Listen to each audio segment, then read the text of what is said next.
I think we were wrong to leave Afghanistan.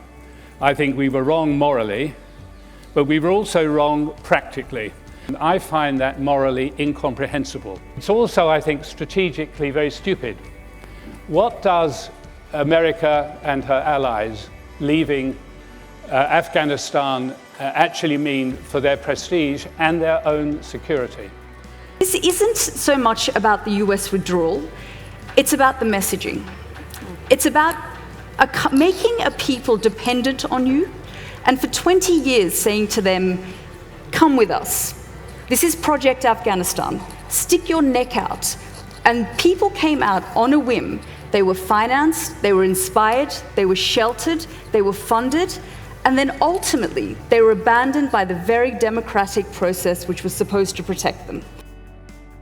What we don't want to happen is to have made the vaccines and to manage to get them to people and then have people turning them down because they've heard something bad about it on social media and they're a little bit concerned. So we need to keep addressing vaccine hesitancy, and we need to think about, now that there are going to be more doses available and more vaccines available, how do we get them around the world in the most effective manner?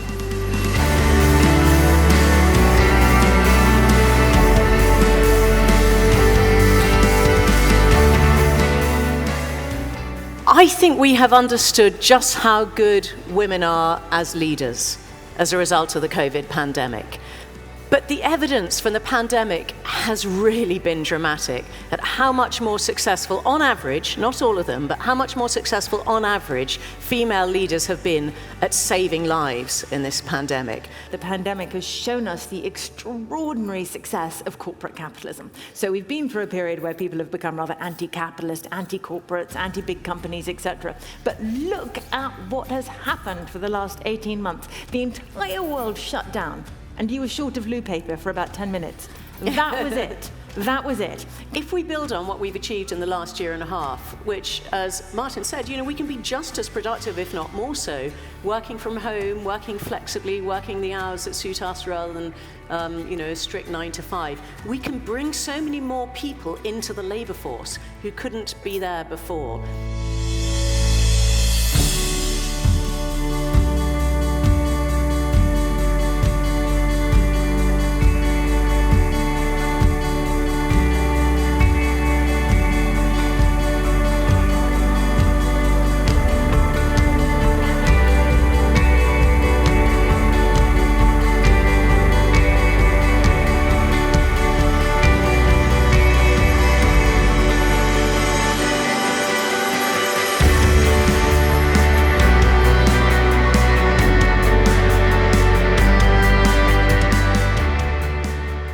It's very high quality.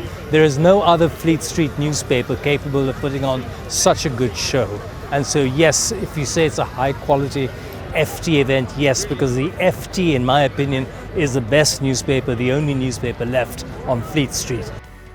I've come today to see a range of amazing speakers. I'm really super looking forward to Lucy Kellaway, who's going to be talking about leaving her husband, leaving her job and dyeing her hair, and about how that's changed everything. I just watched John Major.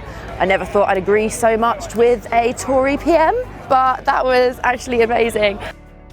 Yeah, I think it's brilliant to see really the newspaper and the How to Spend It magazine really come to life. So I would definitely come and put it, I suppose, add the FT weekend event to the list of things that we like to do each summer. Ask your own questions if you want to people that you just normally can read or listen to in a podcast, and this is the opportunity to ask your questions directly, so I think it's a great thing to do. This is our third year coming to FT Live, and I think we come for the range of speakers, the setup, the people that you meet, the networking opportunities, but most of all to have a real intellectual deep dive into a vast range of different subjects. It's an unbeatable day out.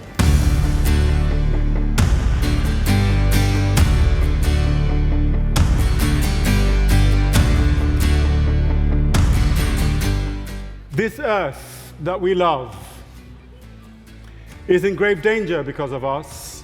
We are in the last days of our history as we know it. We can't go back and we can't go forward anymore as we are. We have to become a new species.